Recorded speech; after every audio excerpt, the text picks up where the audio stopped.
Hi and welcome to Shelby's Crafty Books and Games. In today's video, I'll be going over the books I read in June. I read 9 books! That's a record for me! I usually read about 4 to 5 books a month. As I go over the books, I thought I'd do a drawing challenge I saw on Instagram. It's called They Said No Pickles, where you have one character that looks like they're assertive being unsure behind another smaller character yelling at a server. I thought it would be fun to use Kyoshi and Rangi from the book Rise of Kyoshi. Let's get started. Book 1, Caraval by Stephanie Garber. I listened to this on an audiobook. Scarlet Dragnot has never left the tiny island where she and her sister Tella live with their powerful and cruel father. Now Scarlet's father has arranged a marriage for her, and Scarlet thinks her dreams of seeing Caraval, the faraway once-a-year performance where the audience participates in the show, are over. But this year, Scarlet's long-dreamt-of invitation finally arrives. With the help of a mysterious sailor, Tella whisks Scarlet away to the show. Only as soon as they arrive, Tella is kidnapped by the carnival's head mastermind organizer, Legend. It turns out that this season's Caraval revolves around Tella, and whoever finds her first is the winner.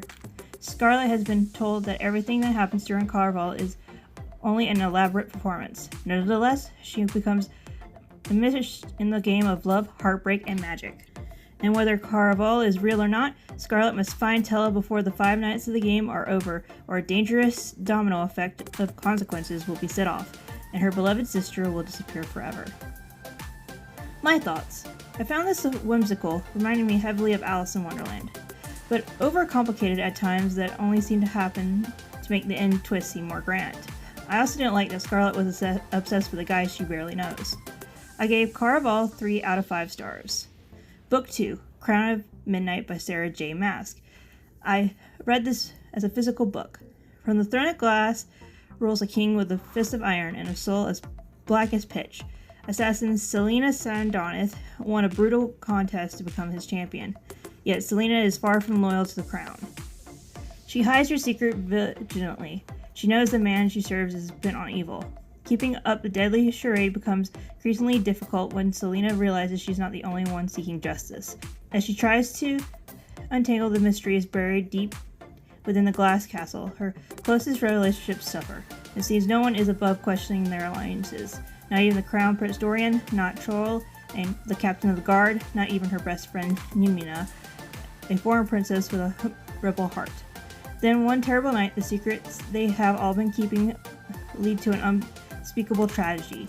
As Selena's world shatters, she will be forced to give up the very thing most precious to her and decide once and for all where her true loyalties lie, and whom she ultimately willing to fight for.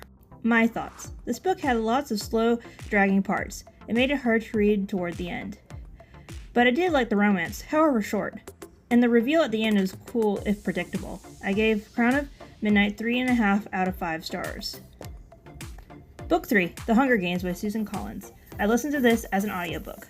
Winning the games means fame and fortune. Losing means certain death. The Hunger Games have begun. In the ruins of the place once known as North America lies the nation of Panem, a shining capital surrounded by 12 outwardly districts. The capital is harsh and cruel and keeps the districts in line by forcing them all to send one boy and one girl between the ages of 12 and 18 to participate in the annual Hunger Games, a fight to the death on TV. 16-year-old Katniss Everdeen regards it as a death sentence when she steps forward to take her sister's place in the games. But Katniss has been close to death before and survived. For her, it is second nature. Without really meaning to, she becomes a contender. But if she is to win, she will have to start making choices that weigh survival against humanity and life against love. My thoughts. This was a dark story, and it got me to tear up a few times. By the end, I was worried for Katniss and felt bad for Peeta. I gave The Hunger Games 4 out of 5 stars. Book 4, Catching Fire by Susan Collins. I listened to this on audiobook. Against all odds, Katniss Everdeen has won the Hunger Games. She and fellow District 12 tribute Peeta Marlark are miraculously still alive. Katniss should be relieved, happy even. After all, she has returned to her family and her longtime friend Gale. Yet nothing is the way Katniss wishes it to be. Gale holds her at an icy distance. Peeta's turned her back on her completely. And there are whispers of rebellion against the capital, a rebellion that Katniss and Peeta may have helped create. Much to her shock, Katniss is fueled in an unrest that she is afraid she cannot stop. What scares her even more is that she's not entirely convinced she should try. As time draws near for Katniss and Peeta to visit the districts on the capital's victory tour, the stakes are higher than ever. If they can't prove without a shadow of a doubt they are lost in love with each other. Though I liked the plot of this book, I felt like there was too much padding, though it did start to pick up about halfway through. I gave Catching Fire 3.5 out of 5 stars. Book 5, The Assassin's Blade by Sarah J. Maas. I read this as a physical book. Selena Sardarnith is her kingdom's most feared assassin. Though she works for the powerful and ruthless Assassin's Guild, Selena yields to no one and trusts only her fellow killer-for-hire, Sam. When Selena's scheming master dispatches her on a mission that would take her from the remote islands to hostile deserts, she finds herself acting independently of his wishes and questioning her own alliances. Along the way, she makes friends and enemies alike and discovers that she feels more for Sam than just friendship. But by defying her master's orders, Selena risks an unimaginable punishment, and with Sam by her side, he is in danger too.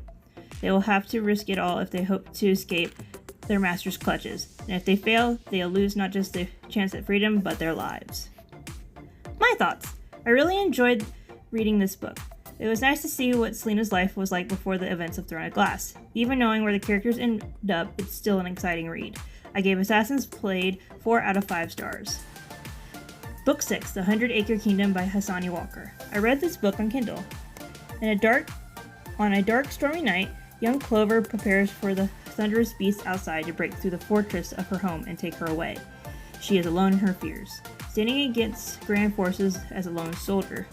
That is until her father, Christopher, introduces her to 2 friends who helped him when he was scared. Friends that will become her greatest allies, a small pig and a bear. This sequel to Winnie the Pooh, The 100-Acre Kingdom, is the story of Christopher Robin's daughter and the world she creates with her father's toys. With an adventurous imagination fueled by stories like The Legend of King Arthur, she creates a new 100-acre with castles, knights, fantastical beasts, and amazing battles. Here she can be brave. Here she can be the hunter Clover. But just as she found a place for herself, a new threat has come to the kingdom. Mystical things never seen before are rising. Terrors from the woods are growing, and a terrible doom is closing in on all Clover holds dear, a doom that she feels is unavoidable. My thoughts. I really enjoyed reading this book. It was amazing to read how Christopher Robin's daughter created a completely different world with her father's toys. I also like how Clover struggles with not wanting to grow up. I gave 100-Acre Kingdom a 4 out of 5 stars. Book 7, Miss Frisby and the Rats and Nim by Robert C. O'Brien. I read this as a physical book. Miss Frisby, a widowed mouse with 4 small children, is faced with a terrible problem. She must move her family to their summer quarters immediately, or face almost certain death. But her youngest son, Timothy, lies ill with a pneumonia and must not be moved. Fortunately, she encounters the Rats and Nim, an extraordinary breed of highly intelligent creatures who come up with a brilliant solution for her dilemma. And Miss Frisby, in turn, renders them a great service. This was a cute book. I really like reading about the society the rats created and the plan they had to make their own food. I gave Miss Frisby and the Rats of Nim 4 out of 5 stars. Book 8, Mockingjay by Susan Collins. I listened to this on audiobook. Katniss Everdeen, Girl on Fire, has survived, even though her home has been destroyed. Gale has escaped. Katniss' family is safe. Peeta has been captured by the Capitol. District 13 really does exist. There are rebels. There are new leaders. A revolution is unfolding. It is designed that Katniss was rescued from the arena in cruel and hunting Quirrell, and it is designed that she has long been a part of the revolution without knowing it. District 13 has come out of the shadows and is planning to overthrow the Capitol. Everyone, it seems, has had a hand in carefully laid out plans, except Katniss. The success of the rebellion hinges on Katniss' willingness to be the pawn, to accept responsibility for countless lives, and to change the course of the future of Panem. To do this, she must put aside her feelings of anger and distrust. She must become the rebel's Mockingjay, no matter what the personal cost is. My thoughts. This had a depressing ending. I liked it though. Not everything needs a happy ending. I did want more about what happens to the rest of the country after the war though. Maybe the author will make a sequel one day. I gave Mockingjay 4 out of 5 stars. Book 9, Us Darkview by Alexis Payton. I read this on Kindle. Kalani Caines has never stood on the surface of Earth. In the underground city of Apollo, faith and dreams are absent as the sun. She longs to visit Genesis, the infamous domed city, and the final place where humanity lives above ground. But when Kalani is given a life sentence and thrown into prison after a theft she didn't commit, those wishes shatter into oblivion. Murderers are neighbors, ruthless and cold-blooded guards live to punish, and every second is a battle to survive. She thought the dangers lay in befriending criminals and avoiding Takashi, the nefarious captain who runs her cell block. But darker traps and secrets await her within the shadows of imprisonment. Kalani's blood will coat the walls in flaming soot before her enemies let her escape the surface, a feat no one has successfully achieved. If the elusive and callous Takashi won't kill Kalani, then the miraculous prisoners in her fractured mind will. My thoughts. I really like the journey Kalani takes in this book. She learns to trust and fight for something.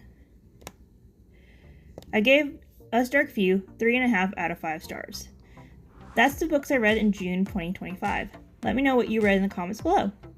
If you like bookish videos involving crafts, drawings, and gaming, consider subscribing. See you soon!